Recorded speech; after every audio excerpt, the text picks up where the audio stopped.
Assalamualaikum warahmatullahi wabarakatuh.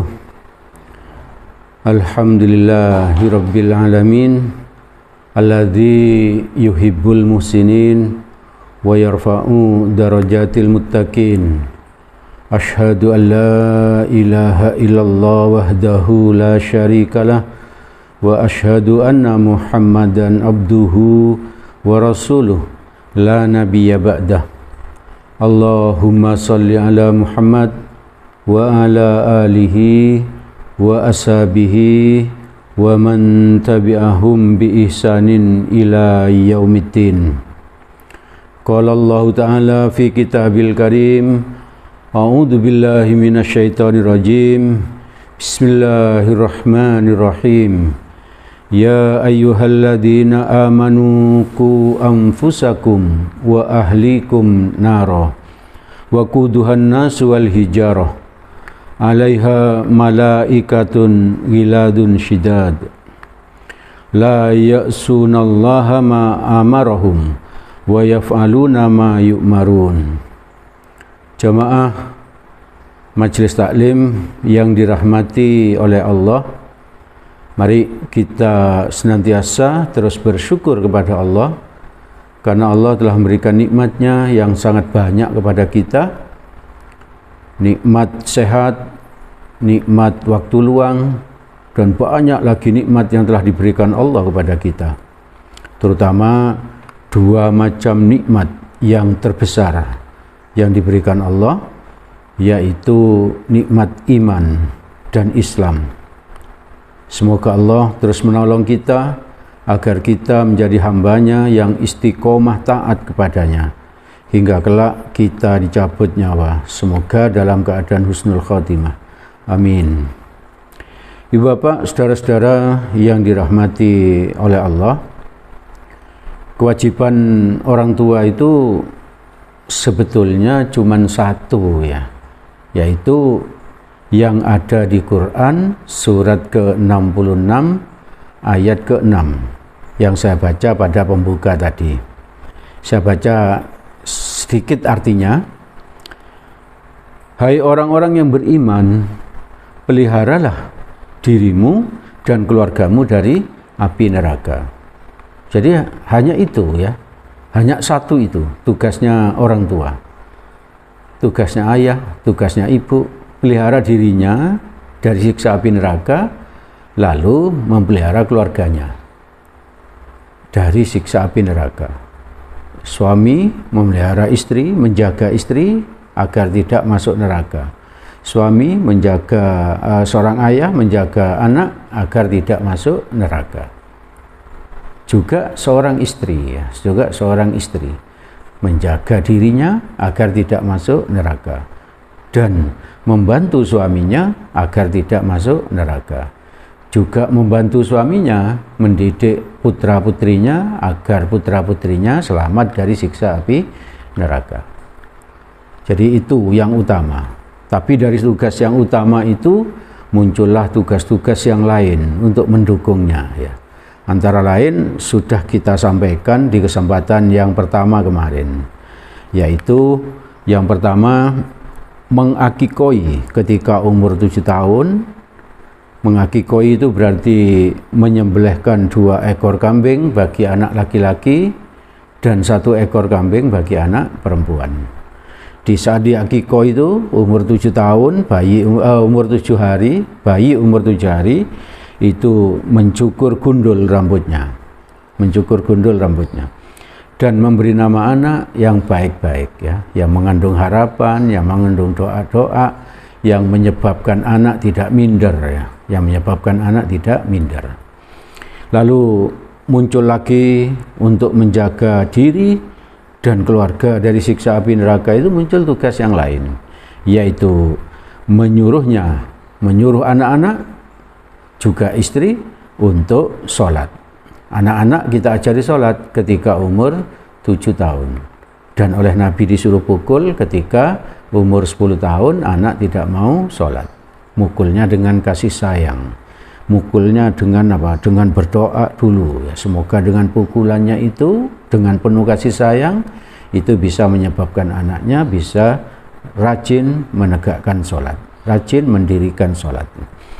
Terus yang ketiga, mengajak ngaji atau menghadiri majelis ilmu. Itu yang sudah kita kaji, kita sudah sampaikan di kesempatan yang lalu. Kewajiban yang ketiga ini, mengajak orang ngaji ini bisa menyebab orang ngaji itu bisa memudahkan jalannya untuk masuk surga. Itu menurut Nabi. Mengapa begitu? Karena di tempat ngaji itu kita diajari cara berwudu misalnya. Berwudu yang benar. Kalau wudunya salah, maka sholatnya juga kurang sempurna. Jadi di situ kita diajari cara wudu yang benar. Barangkali kita sendiri tidak sempat mengajari anak kita untuk bagaimana cara berwudu yang benar. Maka kita ajak ngaji agar di sana juga diajari hal itu. Lalu mandi besar, mandi ritual ya. Anak laki kalau sudah mimpi basah itu berarti dia wajib untuk apa? Untuk mandi ritual, mandi basah. Itu harus kita ajari cara mandinya, tidak asal ya, tidak asal. Kita ajari dan kita bilangi kepada anak-anak agar apa, tidak malu untuk melakukan mandi itu. Kadang anak itu malu, bangun tidur dia mimpi terus mandi langsung, itu malu kepada orang tua. Tapi kita tekankan bahwa itu tidak boleh malu ya, itu biasa, hal biasa seperti itu ya. Jadi kalau mimpi basah maka apa, harus mandi dulu sebelum sholat ya. Juga anak-anak perempuan kalau sudah menstruasi diajari ya cara mandi basahnya, mandi ritualnya ya. Lalu di tempat ngaji itu juga diajari tentang atau diingatkan tentang halal dan haram ya. Jadi ini halal, ini haram, ini boleh, ini tidak boleh dan seterusnya. Juga diajari akhlak ya, akhlak Nabi, akhlak para sahabat Nabi agar mereka menirunya ya, akhlak-akhlak yang baik gitu. Dan lain sebagainya, banyak sekali yang diajarkan. Maka itu kita harus ngaji, mendatangi majelis ilmu, dan kita ajak anak-anak kita untuk juga ikut ngaji. Ya, itu juga apa? Untuk mendukung tugas, untuk apa? Mendukung tugas orang tua tadi, yaitu apa? Menyelamatkan diri sendiri dan orang dan putra-putrinya dari siksa api neraka. Jadi kita ajak untuk ngaji ya. Jangan dibiarkan mereka tidak mau ngaji, itu jangan dibiarkan. Oke, kewajiban orang tua yang keempat itu adalah ngajari anak tentang adab ya. Adab yang kecil-kecil kita ajari cara makan ya. Kalau makan itu walaupun anak itu misalnya kidal melakukan segala sesuatu itu dengan tangan kiri, tapi khusus makan kita ajari agar makannya dengan tangan kanan. Dengan tangan kanan. Kita ajari ya, kita paksa anak yang kidal pun kita paksa untuk makan dengan tangan kanan. Mengerjakan segala sesuatu dari kanan dulu. Yang segala sesuatu yang baik-baik ya. Yang baik-baik. Misalnya apa, memakai baju itu dimulai dari kanan, terus memakai sepatu itu dimulai dari kanan dan lain sebagainya. Segala sesuatu yang baik dimulai dari kanan. Nanti membuka bajunya dimulai dari kiri, membuka sepatu dimulai dari kiri, masuk kamar mandi mulai dari kiri, keluar dari kamar mandi pakai kaki kanan dan seterusnya. Kita ajari adab seperti itu. Di dalam hadis riwayat Bukhari Muslim dari Umar bin Abu Salamah. Umar bin Abu Salamah ini anak tirinya Nabi. Jadi di saat kecil Umar bin Abu Salamah ini tinggal serumah bersama Nabi. Suatu hari Umar bin Abu Salamah ini makan bersama Nabi. Ketika Umar ini makan bersama Nabi, diceritakan oleh Umar, ketika saya masih kecil, katanya Umar, di bawah asuhan Nabi Muhammad SAW, kalau makan tangan saya bisa berputar pada piring-piring, mangkok-mangkok dan sebagainya. Maksudnya itu apa? Maksudnya kalau makan, Umar bin Abu Salamah ini ngambil makanan ini diambil begitu ya. Ya, diambil begitu. Jadi muter gitu. Maka Nabi mengingatkan, wahai anakku, katanya Nabi, lembut sekali Nabi bilangnya. Nabi mengingatkan ya, wahai anakku, kalau makan itu bacalah bismillah. Jadi kita ajari anak kita kalau mau makan bawa apa? Membaca bismillah dulu, lalu doa sebelum makan, dan makanlah dengan tangan kanan. Gitu. Makanlah dengan tangan kanan. Ini menunjukkan apa? Kita tidak boleh makan dengan tangan kiri, walaupun kita kidal ya, walaupun kita kidal. Jadi makan harus pakai tangan kanan. Itu hadisnya ini ya, hadisnya ini. Lalu makanlah dari apa yang dekat denganmu ya. Jadi menu-menu apa makanan yang dekat itu kita ambil ya. Kita ambil. Itu namanya adab makan. Salah satu adab seperti itu. Kita ajari adab tidur, kita ajari adab berpakaian dan lain sebagainya ya. Itu tanggung jawab orang tua ya. Sebab kalau tidak kita ajari nanti setelah dewasa ini kebiasaan buruk nanti gitu, kebiasaan buruk. Tapi kalau sejak kecil kita ajari untuk makan dengan tangan kanan, memakai baju dengan mulai dari kanan dan seterusnya, insya Allah setelah remaja, setelah dewasa, bahkan setelah jadi orang tua, dia bisa mengajari anak-anaknya dengan adab yang baik seperti itu. Terus yang kelima, kewajiban orang tua itu adalah mengajari anak tentang akhlak ya, tentang akhlak. Bahkan akhlak ini harus lebih diutamakan, didahulukan dibandingkan yang lain-lain ya.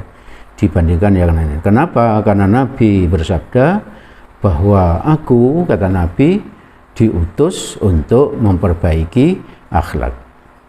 Jadi betapa pentingnya ya kita ngajari akhlak kepada anak-anak kita ya. Kita tiru akhlaknya Nabi, kita contohkan bahwa Nabi itu suka menolong ya. Nabi ini kalau perlu kita ceritakan ya bagaimana Nabi, bagaimana sahabat Nabi kalau menolong orang lain ya. Lalu Nabi itu dermawan ya. Agar apa? Karena anak kita tidak medit ya, tidak bakhil, tidak kikir ya, tidak kikir. Tapi kita ajari kedermawanan itu. Kita bilang kepada anak kita misalnya orang yang dermawan itu enggak mungkin miskin gitu. Enggak mungkin miskin. Gitu. Kita kuatkan hati mereka agar mereka tidak miskin ya. Karena apa? Karena syaitan itu menggoda kita itu agar apa? Kalau kita ingin berinfak misalnya, bersedekah, maka di hati kita akan dibisiki oleh syaitan, nanti kamu miskin, nanti kamu kurang ini, nanti kamu gini gitu. Jadi dibisiki seperti itu gitu. Sehingga apa? Ada orang termasuk kita bisa tergoda dengan itu, sehingga apa? Kita tidak jadi memberi, tidak menjadi berinfak, tidak jadi bersedekah dan lain sebagainya karena takut miskin. Padahal Allah ingin menunjukkan kepada kita bahwa apa? Agar kita itu masuk surga, agar kita itu masuk surga. Jadi kita ajari anak kita agar tidak medit, agar mereka dermawan ya. Lalu sabar ya, agar bisa menahan marah. Itu semua akhlak-akhlak yang dicontohkan oleh Nabi. Lalu lemah lembut ya, lemah lembut. Jadi Nabi itu tegas ya, tegas tapi tidak kasar ya. Tegas tapi tidak kasar. Jadi tetap apa? Mengajari anak untuk sholat. Kalau enggak sholat umur 10 tahun pukul, itu menunjukkan apa? Ketegasan Nabi. Tapi melakukannya dengan lemah lembut, dengan mendoakan tadi itu ya. Lalu Nabi itu pemaaf ya. Pemaaf. Kalau diri Nabi yang yang diserang atau yang dihina, Nabi tidak pernah marah ya. Nabi memaafkan. Tapi kalau yang dihina itu agama atau Al-Qur'an, maka Nabi baru marah ya. Baru marah. Banyak kisah tentang ini bahwa Nabi itu tidak pernah marah kalau dirinya yang dihina, kalau dirinya yang dilanggar. Seperti apa? Kalau Nabi mau berangkat sholat, ada orang kafir itu yang selalu apa? Yang selalu melempari Nabi dengan apa? Dengan kotoran gitu ya. Atau kalau Nabi mau berangkat sholat ke masjid, Nabi itu diludahi oleh orang kafir itu. Tapi Nabi tidak membalas. Karena apa? Itu yang Nabi, yang diserang ya. Lalu orang kafir yang biasa menggoda Nabi tadi itu sakit. Nabi bertanya kepada para sahabat, apakah kalian tahu dengan orang ini, kenapa kok nggak ada pagi ini, kata Nabi. Orang ini sering memberi hadiah kepada saya, maksudnya tadi itu meludahi dan sebagainya itu loh. Itu. Lalu ada sahabat yang tahu dan bilang pada Nabi, wahai Nabi, orang itu sedang sakit. Begitu selesai sholat, Nabi langsung datang ke rumah orang itu dan Nabi membesuknya karena sedang sakit. Nabi yang hadir pertama, padahal Nabi sering dihina oleh orang itu, sehingga orang itu menjadi luluh hatinya, gitu ya. Menjadi luluh hatinya. Jadi kita ajari ya seperti itu, pemaaf ya. Bukan kita ajari menjadi orang yang keras, orang yang keras hati sehingga apa? Sulit memaafkan orang lain, suka membentak dan lain sebagainya. Itu bukan akhlaknya Nabi. Kita ajari anak kita untuk lemah lembut, untuk pemaaf gitu. Lalu kalau bisa itu luar biasa, yang ini luar biasa. Membalas kejelekan orang dengan kebaikan. Orang berbuat baik, kita balas dengan kebaikan. Minimal dengan doa-doa yang baik. Dengan doa-doa yang baik. Ada orang menghina kita, misalnya kita doakan, ya Allah semoga orang ini mendapatkan ampunan darimu. Dan engkau sadarkan dia sehingga tidak berlaku seperti itu lagi. Jadi kita minimal seperti itu. Kita tidak perlu membalas kejahatan orang. Itu kalau kita mampu. Lalu mendoakan orang lain tadi itu sudah, memintakan ampun. Itu semuanya sifat dan karakter Nabi, memintakan ampun. Jadi kita mintakan ampun. Minta ampun untuk diri sendiri, minta ampun untuk keluarga gitu, dan minta ampun untuk tetangga dan sebagainya. Ya. Kita mintakan ampun mereka. Lalu bermusyawarah dan sebagainya. Itu kita ajarkan kepada anak-anak kita ya, agar anak kita menjadi sukses dunia dan akhirat, agar anak kita selamat dari siksa api neraka. Lalu kewajiban orang tua agar anak kita itu selamat dari siksa api neraka tadi itu yang keenam, yaitu mempersiapkan anak-anak agar menjadi generasi yang kuat. Generasi yang kuat iman dan kuat ekonomi. Kuat iman dan kuat ekonomi. Di dalam Al-Quran surat keempat ayat 9 Allah berfirman, wal a'udzu billahi minasyaitonir rajim wal yakhshal ladzina law taraku min khalfihim dzurriyyah di'afan khafu alaihim. Artinya, dan hendaklah takut kepada Allah orang-orang yang seandainya meninggalkan di belakang mereka anak-anak yang lemah, yang mereka khawatir terhadap kesejahteraan mereka. Jadi kita harus takut, kita harus khawatir ya tentang masa depan anak-anak kita. Jangan sampai anak-anak kita nanti setelah kita meninggal terus menjadi anak yang lemah iman, lemah ekonomi, sehingga anak-anak kita menjadi orang yang meminta-minta misalnya, atau berbuat jahat, atau jadi maling, korupsi dan sebagainya. Nah itu harus kita khawatirkan ya. Nah, harus kita persiapkan, itu tanggung jawab orang tua agar dirinya selamat dari siksa api neraka dan anak-anaknya selamat dari siksa api neraka. Ayo kita evaluasi diri sendiri. Saya juga evaluasi, Bapak Ibu juga evaluasi, apakah selama ini kita sudah melakukan kewajiban-kewajiban kita. Bahkan ayat ini tadi itu turun sehubungan dengan sebuah hadis ya, sebuah hadis riwayat Bukhari dan Muslim. Jadi ini penting ya untuk mengetahui bahwa ayat ini turun gara-gara ada peristiwa begini gitu. Untuk apa? Agar kita bisa mengambil pelajarannya. Bahwa surat keempat ayat 9 tadi itu turun gara-garanya apa? Ada peristiwa seperti ini. Ketika Rasulullah SAW datang menjenguk sahabat beliau yaitu Sa'ad bin Abi Waqqas yang sedang sakit keras saat itu. Sa'ad bin Abi Waqqas sakit keras, lalu apa? Nabi datang untuk menjenguk. Ya, ini juga pelajaran bagi kita orang tua untuk apa? Sering-sering menjenguk orang yang sedang sakit dan memberi contoh kepada anak-anak kita bahwa apa? Membesuk orang sakit itu suatu kebiasaan yang sering dilakukan Nabi ya. Jadi kita ajarkan hal-hal yang seperti itu. Sa'ad bin Abi Waqqas bertanya pada Nabi, ya Rasulullah, saya mempunyai harta dan hanya putriku satu-satunya yang akan mewarisiku. Jadi Sa'ad bin Abi Waqqas ini rupanya seorang yang sangat kaya. tapi pewarisnya hanya tunggal, yaitu putrinya saat itu ya. Dapatkah kusdaku saya sedekahkan 2/3 kekayaanku?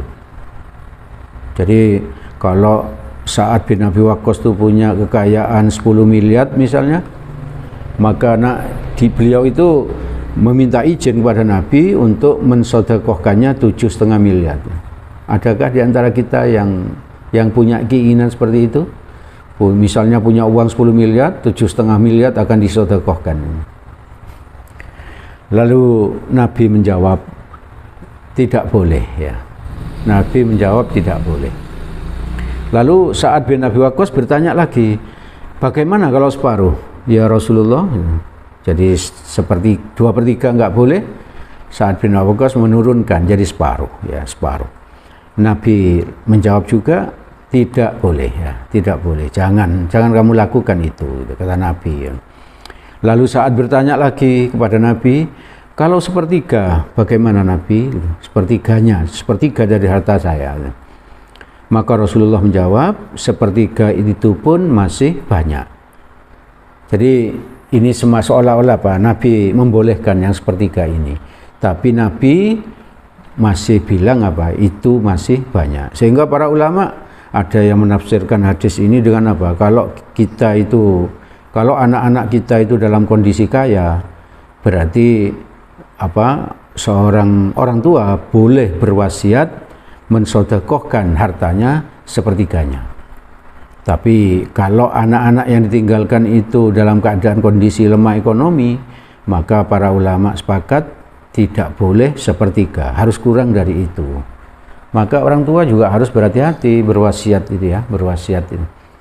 Jadi harus berhati-hati, nggak boleh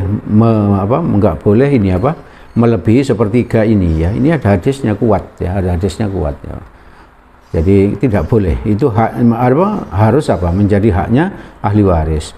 Ini ada hadis lanjutannya ini bahwa Nabi bersabda, innaka antadara warathataka agniya'a khairun min antadarahum alatai yatakaffafunan nas.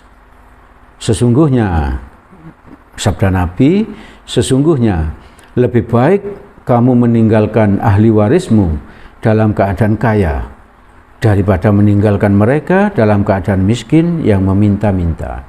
Jadi ini yang dikhawatirkan oleh Nabi ya, bahwa ahli waris kita itu, anak-anak kita itu kalau kita tinggalkan dalam kondisi miskin, sehingga dia menjadi orang yang minta-minta, pengemis ya. Minta-minta aja nggak boleh, apalagi jadi maling, apalagi jadi perampok ya. Memang di Islam itu minta-minta nggak boleh ya, hukumnya haram minta-minta itu. Kalau kita nggak punya yang dimakan, kita boleh minta, itu hanya sebatas untuk yang dimakan.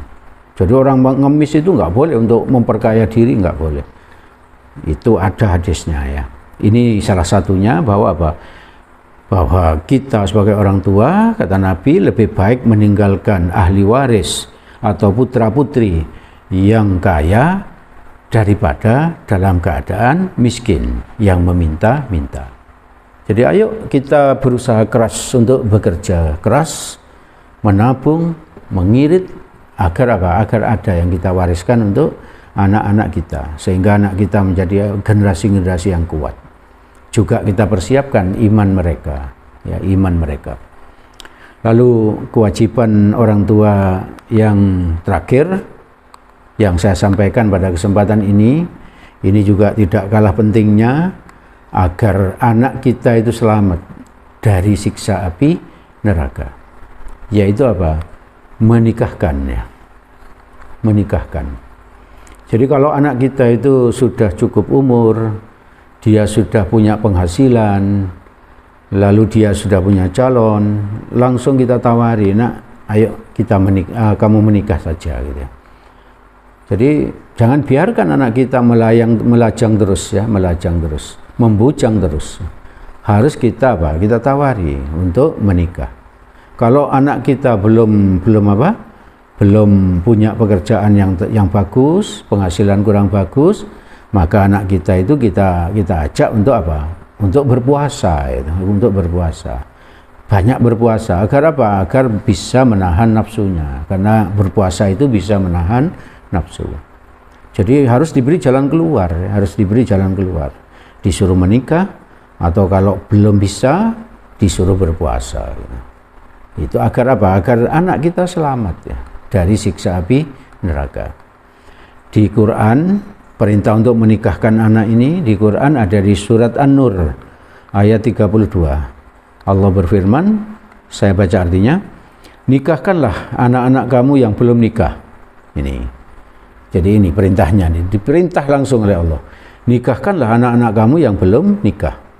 Lalu saya melompat ke belakang, artinya jika mereka itu orang-orang yang tidak mampu, jadi kalau anak-anak kita itu belum mampu secara ekonomi misalnya, maka Allah akan memberikan kekayaan kepada mereka dari anugerahnya. Jadi seperti itu ya. Jadi seperti itu. Jadi jangan khawatir dengan rezeki itu ya, jangan rezeki itu.